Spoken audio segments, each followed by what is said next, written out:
Hello साथियों और विद्यार्थियों, हम पढ़ रहे हैं दैनिक जीवन में रसायन। तो दैनिक जीवन में रसायन हमने पहला और दूसरा दो पार्ट पढ़ लिए हैं। हम तीसरे पार्ट की बात करते हैं। तो पहले पार्ट में हमने पढ़ा कि इस अध्याय में हमें क्या क्या पढ़ना है, पूरा सिलेबस इस अध्याय का हमने देखा था। दूसरे अध्याय में हमने दवाइयों के बारे में पढ़ा और तीसरे अध्याय में हम रंजक के बारे में पढ़ेंगे। तो देखो, सबसे पहले रंजक होता क्या है हम देखते हैं। रंजक क्या होता है? तो रंजक वे कार्बनिक यौगिक जो विभिन्न प्रकार के रंगों, खाद्य पदार्थों, कागज, दीवारों व अन्य पदार्थों को रंगने के काम आते हैं। रंजक यानी इसे इंग्लिश में डाई बोलते हैं। ये जो रंगने के काम आते हैं, जैसे खाद्य पदार्थों को रंगना हो, कागज को, दीवार को या अन्य पदार्थों को रंगना हो। अब देखते हैं, एक रंजक होता है और एक वर्णक होता है। वर्णक भी रंग करने के काम आता है। तो इन दोनों में अंतर क्या है? इन दोनों में मेन अंतर देखते हैं। तो जो रंजक होते हैं वह जल और अन्य विलायकों में विलयशील होते हैं, लेकिन वर्णक जल और अन्य विलायकों में विलयशील नहीं होते हैं। रंजक होते हैं वो रंजक पदार्थों द्वारा विलयन में अवशोषित होकर रंजित करते हैं, लेकिन वर्णक पदार्थों पर परत बनाकर रंजन का कार्य करते हैं। ये अवशोषण द्वारा और ये परत बनाकर। अगला दिया गया है, प्रकाश के संपर्क में फीके पड़ जाते हैं कौन? रंजक, लेकिन ये कम प्रभावित होते हैं प्रकाश से। इसी प्रकार से बहुत अधिक संख्या में पाए जाते हैं रंजक, लेकिन वर्णक वो कम संख्या में पाए जाते हैं। रंजक कम प्रतिरोधक क्षमता होती है, लेकिन जो वर्णक होते हैं उनकी प्रतिरोधक क्षमता ज़्यादा होती है। रंजक होते हैं कार्बनिक यौगिक, लेकिन वर्णक होते हैं वो अकार्बनिक और बाहरी जहरीली वस्तुएं या धातुएं होती है। अब देखते हैं आगे। रंजक होते हैं अधिक स्थायी नहीं होते हैं, लेकिन ये अधिक स्थायी होते हैं। रंजक ज्वलनशील होते हैं, लेकिन जो वर्णक होते हैं वो ज्वलनशील नहीं होते हैं। अब देखते हैं रंजक के सामान्य गुण। तो सामान्य गुण क्या क्या दिए गए हैं रंजक के? सामान्य लक्षण या गुण, इनमें कोई विशेष रंग होना चाहिए। रंजक में क्या होना चाहिए? कोई विशेष रंग। और रंजक में रंगने की क्षमता होनी चाहिए। प्रकाश से अप्रभावित होना चाहिए, यानी प्रकाश से क्या होना चाहिए? अप्रभावित। और जल, तनु, अम्ल, क्षारों व ताप, शुष्क धुलाई में प्रयुक्त विलायकों, साबुन और अन्य मार्जकों के प्रति प्रतिरोधी होने चाहिए। पदार्थों का रंग उसमें पॉजिटिव रंजक पदार्थों का रंग उसमें प्रेजेंट रंजक पदार्थ और उस पर पड़ने वाली लाइट पर निर्भर करता है। यानी पदार्थ का रंग किसके ऊपर? उसमें उपस्थित रंजक पदार्थ के ऊपर, और दूसरा उसके ऊपर पड़ने वाली लाइट के ऊपर। दो चीज़ों के ऊपर निर्भर करता है। श्वेत प्रकाश दृश्य प्रकाश होता है, जिसकी स्पेक्ट्रम कितना होता है? 400 से 750 नैनोमीटर तक होता है। जब श्वेत प्रकाश के ऊपर प्रकाश की किरण आपतित होती है, तो वस्तु अगर 100% परावर्तित कर देगी तो कौन सा रंग होगा? श्वेत। कौन सा होगा? श्वेत। तो कलर क्या होगा इसका? वाइट। लेकिन अगर आपतित किरण उसको 100% जो किरण आ रही है वस्तु के ऊपर आपतित हो रही है, अगर उसको 100% अवशोषित कर लेगी तो कैसा रंग हो जाएगा? काला रंग हो जाएगा। वस्तु का क्या हो जाएगा? काला रंग। अगर अवशोषित करती है तो काला रंग हो जाएगा, और अगर परावर्तित कर देगी तो कौन सा रंग हो जाएगा? श्वेत रंग हो जाएगा। अब देखते हैं आगे। कुछ से प्रतिशत भाग अवशोषित और परावर्तित होकर पूरक रंग का प्राप्त करते हैं। अगर 100% नहीं होकर कुछ कम हो तो एक रंग अवशोषित होता है, दूसरा रंग परावर्तित या हमें दिखाई देता है, तो वो इसका क्या कहलाता है? पूरक रंग कहलाता है। अब देखो, विजिबल लाइट यानी दृश्य प्रकाश के मूल रूप से 7 रंग होते हैं। कितने रंग होते हैं? 7। यानी जो श्वेत प्रकाश होता है उसमें कितने रंग होते हैं? 7 रंग होते हैं। कौन कौन से 7 रंगों से मिलकर श्वेत प्रकाश बनता है? तो कौन कौन से? बैंगनी, नीला, आसमानी, हरा, पीला, नारंगी और लाल। यानी बैनिया है पीनाला, ऐसे याद कर सकते हैं। तो ये तरीका इसको याद करने का है। आगे मैं बताऊं, जब बैंगनी से लाल रंग की तरफ जाते हैं तो उसकी तरंग दैर्ध्य का मान बढ़ता है। अगर इस तरफ जाएंगे तो तरंग दैर्ध्य का मान बढ़ेगा, लेकिन ऊर्जा का मान घटेगा। क्यों? क्योंकि तरंग दैर्ध्य और ऊर्जा एक दूसरे की विपरीत होती हैं। तो ई समानुपाती 1/λ। क्या होता है ई समानुपाती? 1/λ। तो इसका मान क्या होगा? घटेगा। अब देखो, इसको याद रखने का तरीका। बैनिया है पीनाला। क्या है? बैनिया है पीनाला। अब देखते हैं आगे। पूरक रंग, परावर्तित प्रकाश का रंग अवशोषित रंग का पूरक रंग कहलाता है। परावर्तित प्रकाश है उसके द्वारा जो अवशोषित रंग किया जाता है उसका जो पूरक रंग है वो क्या उसके द्वारा जो अवशोषित रंग है वो क्या कहलाएगा, पूरक रंग कहलाएगा। जैसे बैंगनी है, बैंगनी का पूरक रंग कौन सा हो जाएगा, हरा हो जाएगा। इसी प्रकार से फर्स्ट यूजफुल डाई यानी प्रथम उपयोगी रंजक किसने बनाया था, WH परकिन ने। किसने, WH परकिन ने 1856 में। इंपॉर्टेंट है, इसको याद कर लेना, कई एग्जामों में इसको पूछा गया है। देखो WH परकिन, तो सबसे पहला जो रंजक है वो किसने तैयार किया, WH परकिन ने 1856 में। और कैसे तैयार किया, अशुद्ध एनिलीन से फेनिल फेनोसेफेलिन यानी बैंगनी रंजक प्राप्त हुआ। उसका नाम क्या था, फेनिल फेनोसेफेलिन। और किससे तैयार किया, अशुद्ध एनिलीन से। एनिलीन का सूत्र ये होता है NH2। अब देखो रंजकों के संरचनात्मक लक्षण। अब संरचनात्मक लक्षण देखते हैं। तो देख, रंग और केमिकल या रासायनिक संगठन के मध्य संबंध।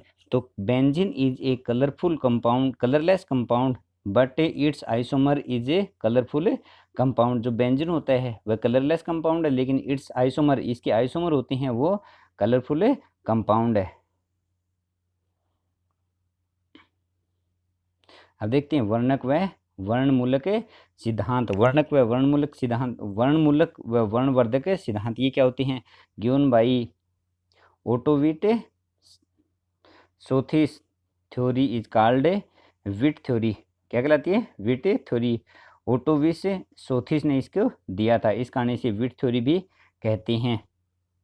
देखो मेन पॉइंट कौन कौन सा है, पहला पॉइंट है असंतृप्त या बहुबंध युक्त यौगिक। अगर कोई यौगिक है उसमें क्या क्या उपस्थित हो, असंतृप्त या बहुबंध, एक संतृप्त होता है और एक असंतृप्त होता है। संतृप्त क्या होता है, जिसमें केवल सिंगल बॉन्ड पाया जाए, और असंतृप्त जिसमें डबल बॉन्ड या फिर ट्रिपल बॉन्ड पाया जाए, तो वह बहुबंध बोल सकते हैं, या फिर असंतृप्त, और जिसमें सिंगल बॉन्ड पाया जाता है उसे कहते हैं संतृप्त। अब ये वर्णमूलक कहलाते हैं, यानी कौन से, जिन यौगिकों में केवल संतृप्त या असंतृप्त और बहुबंध पाए जाते हैं वो क्या कहलाते हैं, वर्णमूलक। अब इनमें देखते हैं जो वर्णमूलक है उनको क्या कहते हैं, क्रोमोफोर। क्रोमो का मतलब होता है वर्ण, और फोर का मतलब होता है वर्धक, यानी रंग धारण करने के लिए जो उत्तरदायी होती हैं। अब देखो इसके एग्जाम्पल दिए गए हैं हमें, जैसे नाइट्रो है, NO double bond O double bond है इसमें, और इसी प्रकार से नाइट्रोसो, एक्जोक्सी, एक्जो कार्बोनिल, एथेनिलिन, एसिटिनिल, और एजोमेथेन, पी क्विनोइड। तो ये एग्जाम्पल दिए गए हैं किसके, ये हैं क्रोमोफोर के, यानी वर्ण मूलक के। अब देखते हैं आगे, अगला दिया गया है हमें क्रोमोजन, यानी वर्णजन। ऐसे यौगिक जिनमें वर्णमूलक के समूह पाया जाता है उन्हें क्या कहते हैं, वर्णजन कहते हैं। किसी क्रोमोजन में क्रोमोफोर समूहों की संख्या जितनी अधिक होगी उनके रंग धारण करने की क्षमता उतनी अधिक होगी। यानी जो क्रोमोफोर है उसको क्या कहते हैं, रंग धारण करने वाले। और जिन क्रोमोजनों में क्रोमोफोरों की संख्या जितनी अधिक होगी उनके रंग धारण करने की क्षमता उतनी अधिक होगी। सम क्रोमोफोर वर्णमूलक समूह है, जैसे nitroso, N2 able to self colour provided, यानी ये समय कलर प्रदान कर सकते हैं। इसी प्रकार से अगला दिया गया है वर्णवर्धक।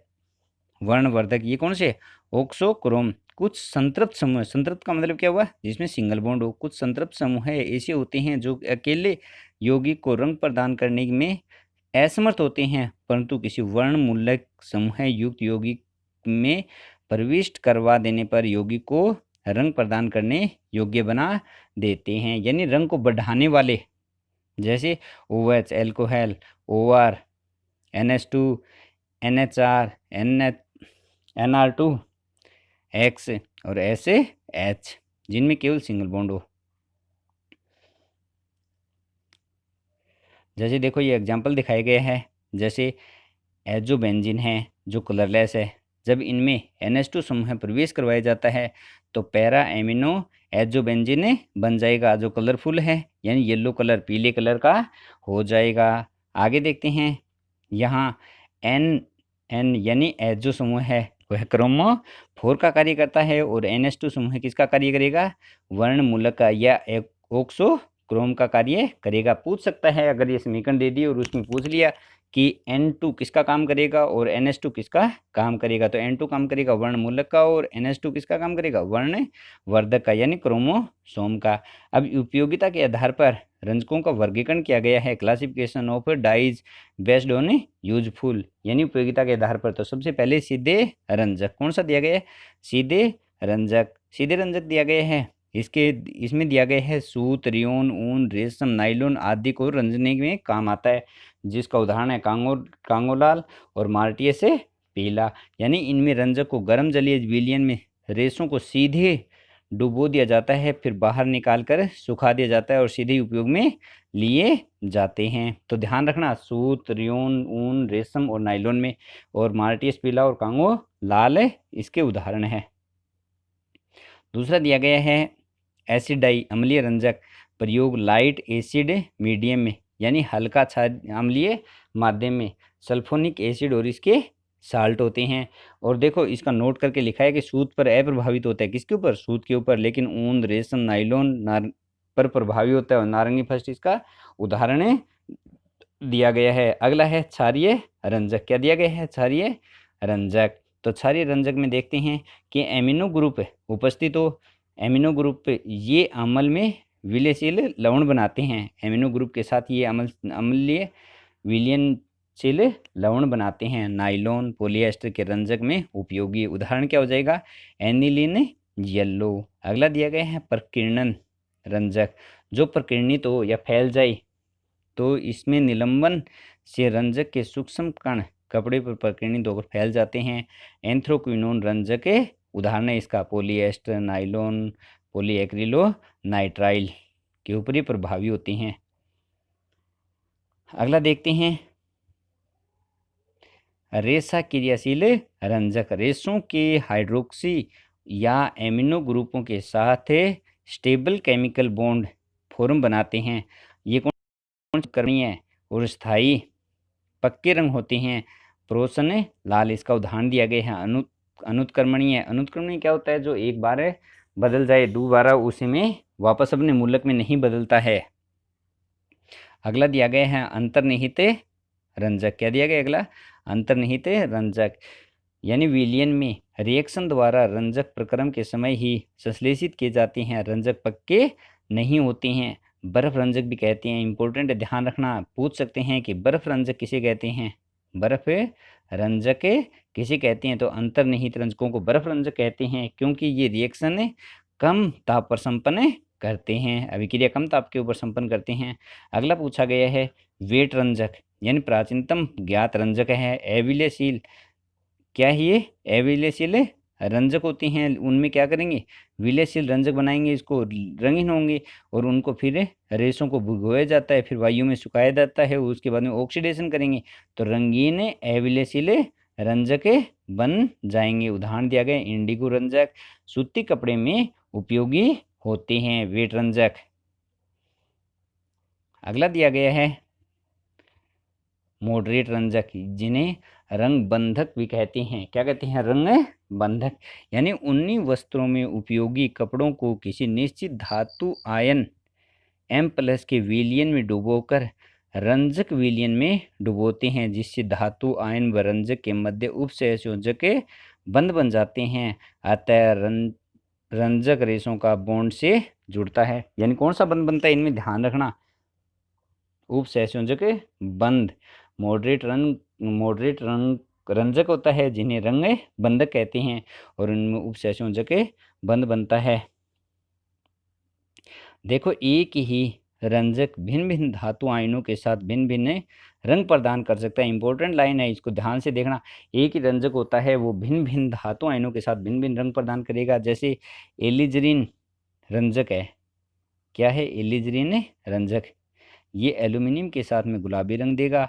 अगर इसमें बेरियम मिला दिया जाए तो यह नीला रंग देगा। कैसा रंग देगा, नीला रंग देगा। अगले हम पढ़ेंगे संरचना के आधार पर रंजकों का वर्गीकरण। जो आगे का भाग है उसमें संरचना के आधार पर रंजकों का वर्गीकरण पढ़ेंगे, और अभी हमने पढ़ा है उपयोगिता के आधार पर रंजकों का वर्गीकरण। इसको हमने 8 भागों में बांटा है। तो धन्यवाद दोस्तों, अगर मेरा वीडियो अच्छा लगे तो लाइक करना और मेरे चैनल को सब्सक्राइब करना।